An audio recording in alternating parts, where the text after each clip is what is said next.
ఇప్పుడు ఇప్పుడు రాముడు సమాలోచన చేయడం మొదలుపెట్టాడు. సమాలోచన చేయడం అంటే నలుగురిని తనొక్కడే ఆలోచించుకోవడం కాదు. తనొక్కడే సమాలోచన అనే మాటని మీరు కరెక్ట్గా అర్థం చేసుకోవాలి.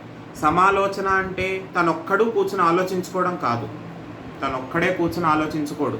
సమాలోచన చేయడం అంటే ఏం చేస్తాడు అంటే తనకి కావాల్సినటువంటి వారందరినీ కూర్చోపెట్టుకుని ఆలోచిస్తాడు.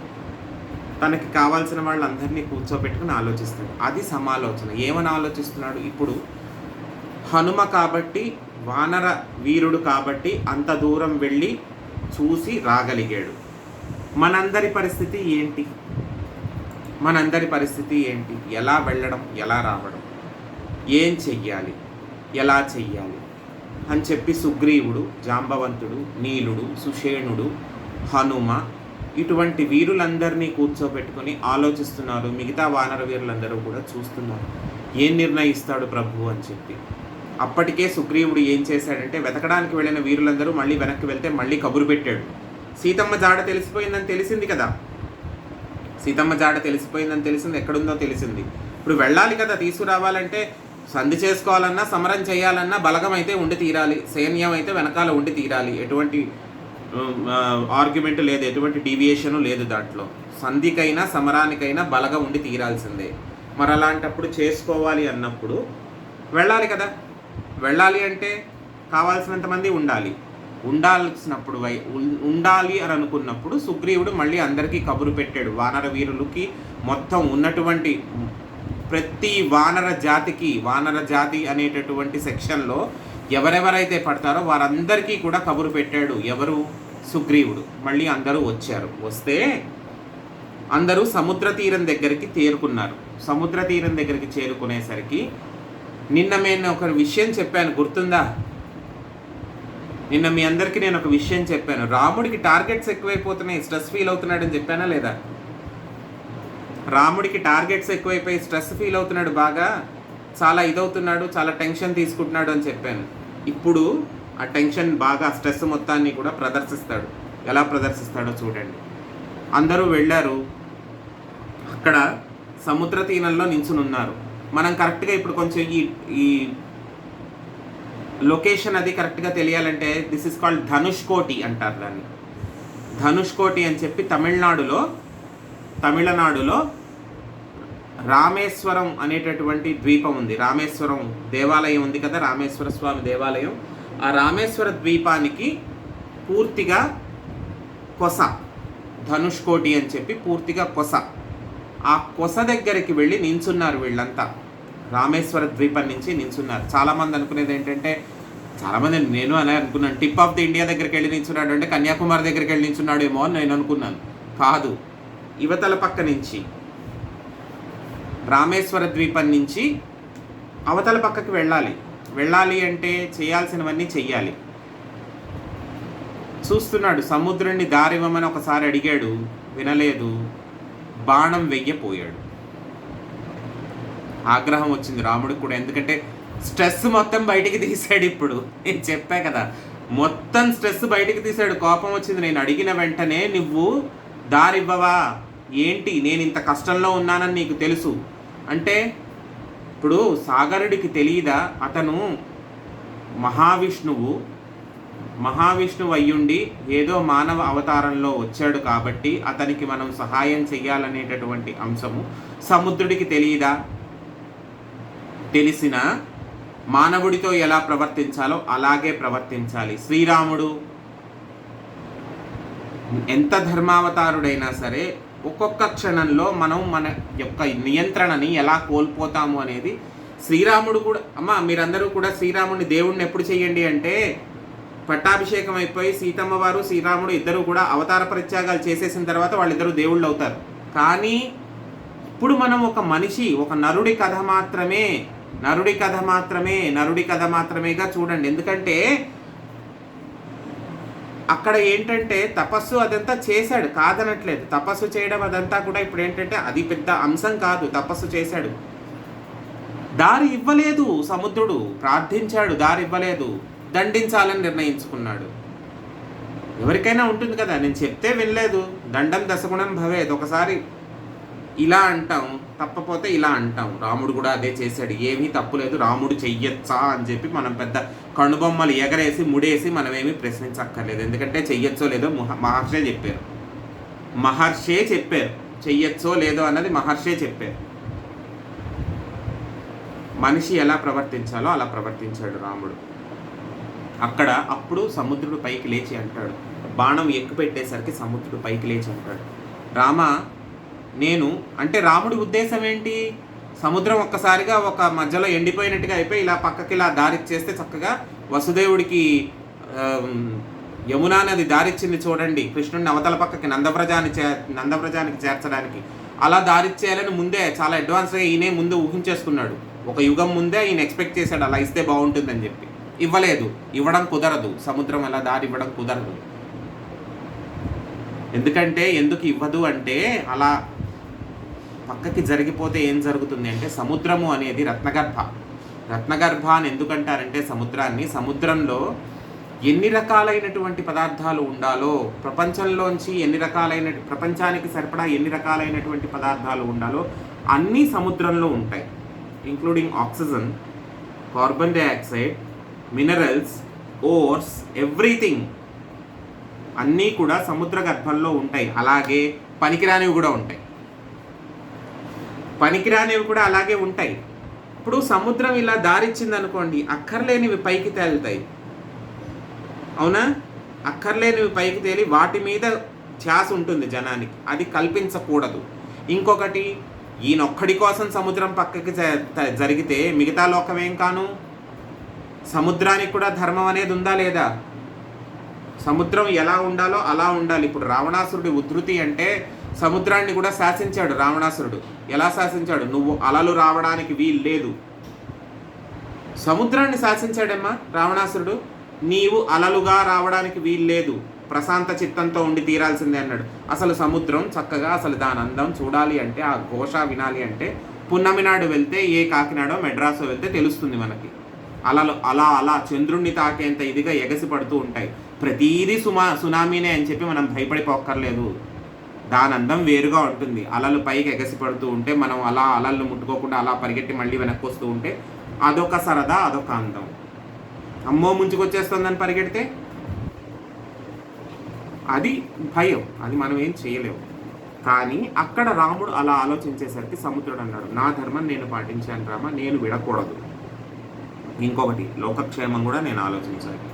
నీవు చేసే పనికి నేను సహాయం చేస్తాను, అంతవరకు నేను చేయగలను అని చెప్తాడు. అప్పుడు నీలుడు, గుర్తుపెట్టుకోండి మనం అందరం ఏం మాట్లాడుకున్నాం? వానర జాతిలో ఇంజనీర్ గుర్తుందా? వానర జాతిలో ఇంజనీర్ నీలుడు. ఆ నీలుడు సలహా ఇస్తాడు, మనం ఈ సముద్రం మీద సేతువు కట్టుకుంటే, సేతువు అంటే బ్రిడ్జ్ కట్టుకుంటే యువతల పక్క నుంచి అవతల పక్కకి మనం సులువుగా వెళ్ళవచ్చును అని చెప్పి సలహా ఇస్తాడు. ఎలాగ సాధ్యం అనేది అందరూ ఆలోచించుకుంటూ ఉంటే, అవతల పక్కగా ఉన్నటువంటి లైమ్ స్టోన్, ఒక కొండ కనిపిస్తుంది. ఒక రకమైనటువంటి నీటి మీద తేలి ఆడగలిగినటువంటి కొండ, ఆ రాళ్ళు కలిగినటువంటి కొండ, నీటి మీద తేలి ఆడగలిగినటువంటి రాళ్ళు కలిగినటువంటి కొండ. ఆ రాళ్ళని ఉపయోగించే సేతువు కడతారు. మొదట్లో ఏంటంటే అది ఒక 2 రాళ్ళో 4 రాళ్ళు మునిగిపోయాయి. తరువాత దాని మీద రామ అని రాశారు, అదని రాశారు, ఇదని రాశారు అని చెప్పి చాలామంది చాలా రకాలుగా మనం మాట్లాడుకుంటాం. కానీ రాముడు ప్రార్థించాడు, సముద్రుడా నీవు నాకు ప్రమాణం చేశావు, నీవు దారి ఇవ్వలేవు, కానీ నేను దారి కల్పించుకుంటే నాకు సహకరిస్తానని చెప్పి నువ్వు ప్రమాణం చేశావు. ఆ ప్రమాణాన్ని మాత్రం నీవు నిలుపుకో అంటే ఈ రాళ్ళు పైకి తేలడం మొదలు పెడతాయి. వాటిని ఒద్దిక చేసుకుంటూ వృక్షాలని కూడా మధ్యలో విరిచి ఆ రాళ్ళకి మధ్యలో ఇంటర్సెక్షన్స్గా వేసుకుంటూ, ఇంజనీరింగ్ వాళ్ళకి తెలుస్తుంది కదమ్మా, సివిల్ ఇంజనీరింగ్ వాళ్ళకి తెలుస్తుంది. ఉత్తినే రాళ్ళు వేసేస్తే అదేమి నడవడానికి అంత వీలుగా ఉండదు కదా, ఎగుడు దిగుడుగా ఉంటుంది కదా. ఎక్కడి నుంచి మొదలు పెట్టారు? దీని ఊరు పేరేంటి? ఈ ప్రదేశం పేరేంటి? ధనుష్కోటి. ధనుష్కోటి, తమిళనాడులో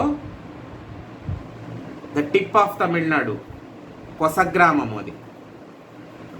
రామేశ్వరం యొక్క ద్వీపంలో అది కొసన ఉంటుంది, భారతదేశానికి కొసన ఉంటుంది అది ధనుష్కోటి అని చెప్పి. ధనుష్కోటి నుంచి రామేశ్వర ద్వీపం నుంచి ఈ బ్రిడ్జ్ రామసేతువుని నిర్మించడం మొదలుపెట్టి ఎక్కడ వరకు అలా కట్టవలసి వస్తుంది అంటే మన్నార ద్వీపం వరకు కట్టాల్సి వస్తుంది. మన్నార ద్వీపము అంటే శ్రీలంక, లంకా ద్వీపం ఒక పేరు, మన్నార్ ఐలాండ్స్ ఇప్పటికీ అదే పేరు మీద పిలుస్తున్నారు, మన్నార్ ఐలాండ్స్ అని చెప్పి. శ్రీలంకని కొంచెం కనెక్ట్ అవుతూ ఉండేటటువంటి కొంచెమే గ్యాప్ ఉంటుంది, శ్రీలంకకిను మన్నార్ ఐలాండ్స్కి కొంచెమే చిన్న గ్యాప్ ఉంటుంది. ఇప్పుడు మనకి ఇండియాకి మన రామేశ్వర ద్వీపం ఎలాగైతే, రామేశ్వరం అనేటటువంటి ఊరు ఇండియాకి ఎలా ఉంటుందంటే, పంబన్ బ్రిడ్జ్ దాటి అవతల పక్కకు వెళ్తే చిన్న రామేశ్వర ద్వీపం ఎంత మహా అయితే మొత్తం కలిపి ఒక చిన్న ఊరంత ఉంటుంది అది రామేశ్వర ద్వీపం. రామేశ్వరం అనేటటువంటి ఊరు, ఆ ఊరికి కొసన ధనుష్కోట్ అని చెప్పి ఉంటుంది, ఒక 25 కిలోమీటర్లు.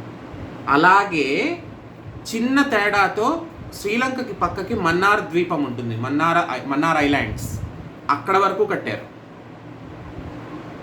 అర్థమవుతుందా? నేను ఇవాళ మీకు ఎక్కువ ఎపిక్లోంచి చెప్పకుండా చిన్న చిన్న విషయాలుగా చెప్తున్నాను, ఇది కరెక్ట్గా మనకు తెలియాలని చెప్పి. అలా కడితే ఏమైందంటే వీళ్ళకి కొన్ని రోజులు పట్టింది ఇక్కడి నుంచి అక్కడికి కట్టడానికి. ఈ ఇంటర్సెక్షన్స్ అన్నీ వేసుకుంటూ, చెట్లను నరికి, చెట్ల కొమ్మలను నరికి అలా వేసుకుంటూ వెళ్ళడానికి వాళ్ళకి కొన్ని రోజులు పట్టింది. వీళ్ళందరి శ్రమ కూడా ఫలించి రామసేతు నిర్మాణం పూర్తయింది. నీలుణ్ణి కూడా చాలా అభినందించాడు శ్రీరాముడు, సుగ్రీవుడు కూడా చాలా అభినందించాడు. నీలుడా, నీకు ఉన్నటువంటి సాంకేతిక విజ్ఞానం వలన మనం ఈనాడు అసాధ్యం అనుకున్నటువంటి పనిని సుసాధ్యం చేసుకోగలిగాం. ఒకటి, ఇప్పుడు లాజిక్గా ఆలోచించండి. రాముణ్ణి ఇప్పుడు హనుమంతుల వారు సీతమ్మని అడిగారు, నా భుజం మీద కూర్చో తల్లి, నేను తీసుకెళ్ళిపోతాను, లంక నుంచి నిన్ను కిష్కిందకు తీసుకెళ్ళిపోతాను అని అడిగాడు. ఎంతమందిని తీసుకెళ్తాడు హనుమంతుల వారు? ఎంతమందిని తీసుకెళ్తాడు? అలాగా భుజం మీద కూర్చోబెట్టుకుని రాముణ్ణి లక్ష్మణుణ్ణి తీసుకెళ్తారు. మిగతా వాళ్ళ పరిస్థితి అంతా సంగతి ఏంటి? తీసుకెళ్ళిపోతాడు, సరే బాగానే ఉంది. మళ్ళీ వెనక్కి ఎలా తీసుకొస్తాడు? ప్రతి చోట కామ ప్రదర్శన అంటే శక్తి ప్రదర్శన. కామము అంటే ఒకటే మాటను ఆలోచించుకోండి, అందరూ ఒకటే మాటను ఆలోచించుకోవద్దు. కామ శక్తి అంటే ఆ మాయాజాల ప్రదర్శన, ఏదో పెద్ద మహిమ చూపించడము, ఇదంతా చేస్తూ కూర్చుంటే తన తపశ్శక్తి అంతా దీనికే పోవట్లేదా? తను సాధించినటువంటి తపశ్శక్తి, తన విద్య మొత్తం ఈ మెజిషియన్ పనులకే అయిపోతుందా లేదా? ఈ ప్రతిభ చూపించుకోవడానికే అయిపోతుంది. తన సాధన అంతా ఎక్కడ ఉపయోగించుకోవాలి? అవసరమైన చోట ఉపయోగించుకోవాలి. అంతేకాని ఇప్పుడు మొత్తం అందరినీ ఇలా భుజాల మీద వేసుకుని వెళ్ళిపోయి మళ్ళీ వెనక్కి వచ్చేటప్పుడు భుజాల మీద వేసుకుని వచ్చేస్తే ప్రతిదీ అంతా కూడా హనుమంతుల వారు చేసినట్టే ఉంటుంది. ఇంకా మిగతా వాళ్ళ ప్రతిభ ఏంటి? ఆ స్వార్థం హనుమకి లేదు కదా. ఆ స్వార్థం హనుమకి ఏనాడూ లేదు, ఈనాడే కాదు ఏనాడూ లేదు. కాబట్టే రామసేతువు నిర్మించారు. మహత్యాలు చూపించుకోవాలనుకుంటే ఎవరైనా చెయ్యొచ్చు. మహత్యాలు చూపించుకోవాలి అనుకుంటే హనుమ వరకు ఎందుకమ్మా? మహావిష్ణువే మాటిమాటికి కృష్ణావతారంలో వచ్చినట్టుగా విశ్వరూప ప్రదర్శనలు చేసుకుంటూ అక్కడి నుంచి అక్కడికి ఓసారి దూకుతూ ఉండొచ్చు. కానీ నరావతారము, సంపూర్ణ నరావతారము, నరుడు ఎలా ప్రవర్తించాలో అలాగే ప్రవర్తించి తీరాలి. అలా అయితేనే రావణ వధ అనుకున్న ప్రకారము బ్రహ్మగారు ఎలాగైతే రాశారో, రావణ వధ ఎలాగైతే జరగాలి అని చెప్పి బ్రహ్మగారు వాడి నుదుటన ఎలా రాశారో అలాగే జరిగి తీరాలి. అంటే ఇవన్నీ కూడా ఇలాగే జరిగి తీరాలి.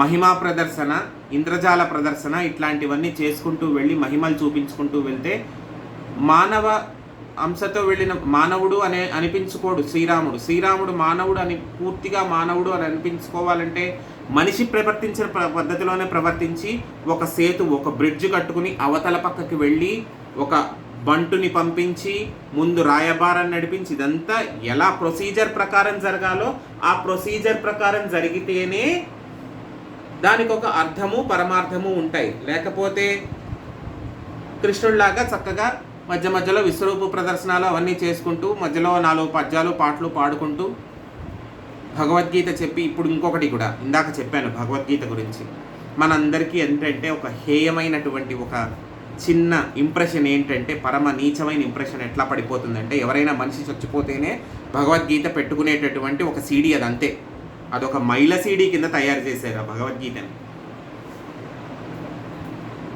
భగవద్గీత అనేసరికి ఏంటంటే ఎవరైనా మనిషి పోతే భగవద్గీత సీడీ పెట్టేసేసి అమ్మయ్య మన కింద కూర్చొని కాఫీలు తాగుతూ కూర్చోవడమే, అంతే భగవద్గీత అనేది. మీకు ఒక విషయం చెప్పనా, రామాయణం కానీ భారతం కానీ భాగవతం కానీ మనం పూర్తి కావ్యం చదివితేనే కానీ మనకు పూర్తిగా అర్థం కాదు. పూర్తి కావ్యం చదివితే తప్ప రామాయణం, కనీసం రామాయణంలో ఒక కాండ అరణ్యకాండలో ముందు శ్లోకాలు ఒక 4 వెనక శ్లోకాలు ఒక 4 చదివితే తప్ప ఇష్టం వచ్చిన శ్లోకం తీసు చదవడానికి ఉండదు అక్కడ, రామాయణంలో కానీ భారతంలో కానీ భాగవతంలో కానీ. కానీ భగవద్గీత అలా కాదు. నువ్వు ఒక పుస్తకాన్ని ఇలా తీసుకుని ఒక పేజీ, అసలు కళ్ళు మూసుకుని ఒక పేజీ ఇలా తిప్పి ఒక శ్లోకం చదివితే ఆ శ్లోకమే మహాకావ్యం. ఆ శ్లోకమే దానికి ముందు శ్లోకంతో వెనక శ్లోకంతో మధ్య శ్లోకంతో ఏమీ సంబంధం ఉండదమ్మా. ప్రతి శ్లోకము ఒక అధ్యాయమే. గొంతు చించుకు చెప్పాడు, 18 అధ్యాయాలు చెప్పాడు మహానుభావుడు. ఎవరి కోసం చెప్పాడు? ఎవరి కోసం చెప్పాడు? భగవద్గీతని నమ్ముకున్నటువంటి వారు ఎవరూ కూడా చెడిపోరమ్మా. నేను ఇంకొక విషయం కూడా చెప్తున్నాను, భగవద్గీతని నమ్ముకున్నటువంటి వారు ఎవ్వరూ చెడిపోరు. భగవద్గీత అంటే మనిషి పోయినప్పుడు ఏదో ఆ సిట్యువేషన్ని క్రియేట్ చేయడం కోసం, సిట్యువేషన్ని చాలా ఫ్రీజ్ చేసేసి చాలా ఇది చేసేయడం కోసం, చాలా గంభీరంగా తయారు చేసేయడం కోసం పెట్టుకునే రికార్డు కాదు భగవద్గీత అంటే. మన జీవన విధానం భగవద్గీత అంటే, భారతీయ జీవన విధానం భగవద్గీత.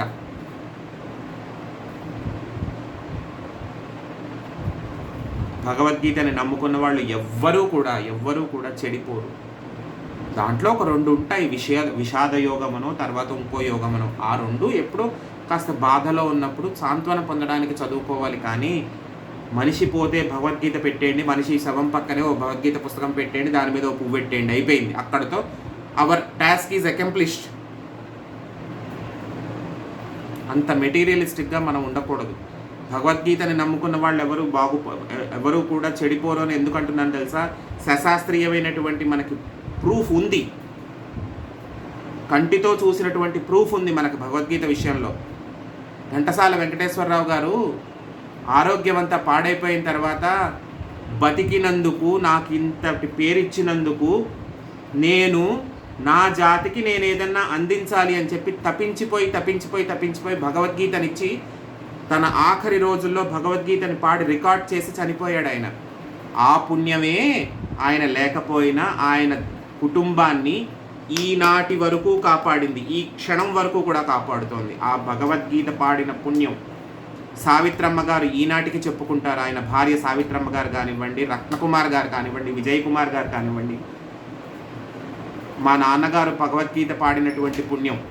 మేము ఎలా ఉన్నా, మా దగ్గర చిల్లి గవ్వ ఉన్నా లేకపోయినా, ఆయన ఉన్నప్పుడు ఉన్నంత డబ్బులు, తండ్రి ఉన్నప్పుడు ఉన్నంత డబ్బులు, నడి వయస్సులో తండ్రి చనిపోతే పిల్లలు ఇంకా ఎక్కి రాకపోతే అప్పుడు అంత ఆర్థిక వ్యవస్థ, ఆర్థిక పరిస్థితి ఉండదు కదా. కానీ వాళ్ళు జీవనాన్ని ఏమాత్రము తక్కువ కాకుండా సాగించుకోగలిగారు అంటే ఆ పుణ్యం అంతా భగవద్గీతది, భగవద్గీత పాడిన పుణ్యం అదంతా. అది గుర్తుపెట్టుకోండి. భగవద్గీత అనేది ఏదో చాలామందికి కూడా ఇంకొక ఇంప్రెషన్ ఉంటుంది, చిన్నపిల్లలు చదువుకోకూడదేమోనండి, 60 ఏళ్ల తర్వాత చదవాలేము. 60 ఏళ్ల తర్వాత చదివి ఏముద్ధరిస్తావు? 15 ఏళ్ల నాడు నీకు అర్థం అవ్వాల్సిన ఇది అర్థం కాకపోతే 60 ఏళ్ల నాడు నీకు చదివితే మాత్రం ఏమర్థం అవుతుంది? కళ్ళు కనిపించవు, నోరు తిరగదు, నాలిక మడత పడిపోతూ ఉంటుంది. ఎందుకు అదంతా? ఇంకప్పుడు ఏదో చదువుతున్నాము, రిటైర్డ్ లైఫ్ చాలా ఆధ్యాత్మిక భావాలతో మేము గడుపుతున్నాము అని చెప్పి కోట్ చేసుకోవడానికి కాకపోతే 60 ఇయర్స్ తర్వాత పుట్టే భక్తి ఏది కూడా భక్తి కాదమ్మా. ఇప్పుడే కావాలి భక్తి అనేది. అందుకనే పిల్లలకి నేర్పించాలి రామాయణం అని చెప్పి మేము మొదలుపెట్టింది. పిల్లలకి చెప్తే పెద్ద అయిన తర్వాత గుర్తుంటుంది, పెద్దాళ్ళకి చెప్తే ఏమొస్తుంది? 60 ఏళ్ళ వాళ్ళకి చెప్తే ఇంకో 15 ఏళ్ళు ఉంటారు వాళ్ళు. వాళ్ళకి చెప్పి నేను ఉద్ధరించేది ఏమీ లేదు. పిల్లలకి చెప్తే పిల్లలకు అర్థమవుతుంది. పిల్లలకు అర్థమైతే ఈ విషయాలన్నీ గుర్తుపెట్టుకుని వాళ్ళు రేపు పొద్దున్న ఎక్కడైనా సొసైటీలో కావాల్సిన చోట రిలేట్ చేసుకుంటూ ఉంటారు. అది కదా మా ఆశ. అందుకని చెప్తున్నాం. ఇప్పుడు శ్రీరాముడు, సుగ్రీవుడు, నీలుడి సహాయంతో ఈ పద్ధతి అంతా కూడా ఈ రామసేతువుని కల్పించుకొని రామసేతువు కట్టుకుని అవతల పక్కకు వెళ్ళారు. విడిదిగా విడిదిగా అంటే ఏం ఏర్పాటు చేసుకున్నారు? వాళ్ళు ఏమన్నా అక్కడ ఇల్లు కట్టుకోవడానికి ఏమన్నా తీసుకెళ్లారా? లేదుగా. చేతిలో ఉన్న గుడ్డలతో డేరాలు వేసుకున్నారు, లేకపోతే చెట్టు కొమ్మలు విరుచుకుని పందిళ్ళు వేసుకున్నారు. అంతే అంతే వాళ్ళు చేసింది. లేదా సముద్ర తీరంలో నిర్మోహమాటంగా అలానే ఇసుక తిన్నుల మీద పడుకున్నారు వాళ్ళు. That is what is the simplicity. మేము ఇంత దాటొచ్చాం, అంత చేసి వచ్చామని అనుకోవడానికి, జబ్బలు చర్చుకోవడానికి ఏమీ లేదు అక్కడ. చేతిలో ఉన్న గుడ్డ ఏ ఉత్తరీయం ఉంటే ఉత్తరీయాన్ని అలా పరుచుకుని పడుకున్నారు అంతే వాళ్ళు. రాముడు కూడా అలాగే పడుకున్నాడు, ఎటువంటి అనుమానము లేదు. రాముడు కూడా అలాగే పడుకున్నాడు, ఏమీ మార్పు లేదు. ఈ ఘట్టాల దగ్గర మనం ఇవాళ మాట్లాడుకున్నటువంటి చాలా కొద్ది కథాభాగం దగ్గర మనం ఇవాళ ఆపుకుందాం. కానీ రేపు చాలా పెద్ద ఘట్టాలు నడుస్తాయి. ఎందుకంటే అంగదుడు రేపు రాయబారానికి వెళ్తాడు. రాయబారానికి వెళ్తే అంగదుడిని రావణాసురుడు ఏమని మాట్లాడతాడు, అక్కడ జరిగినటువంటి పరిణామాలేంటి, శ్రీరాముడు ఎవరెవరిని ఏ పనులకు అనుకుంటాడు అని చెప్పి రేపు మాట్లాడుకుందాం. ఈ పూట స్వస్తి చెప్పుకుందాం. స్వస్తి ప్రజాభ్యాం పరిపాలయంతాం న్యాయేన మార్గేణ మహీం మహీసాం గోబ్రాహ్మణేభ్య శుభమస్తు నిత్యం లోకాః సమస్తాః సుఖినో భవంతు. మంగళం కోసలేంద్రాయ మహనీయ గుణాత్మనే చక్రవర్తి తనూజాయ సార్వభౌమాయ మంగళం. శ్రీరామ జయం. స్వస్తి. లాగౌట్ అయ్యి అందరూ కూడా ఎవరెవరికి క్వశ్చన్స్ ఉంటే వాళ్ళందరూ కూడా లాగిన్ అవ్వండి.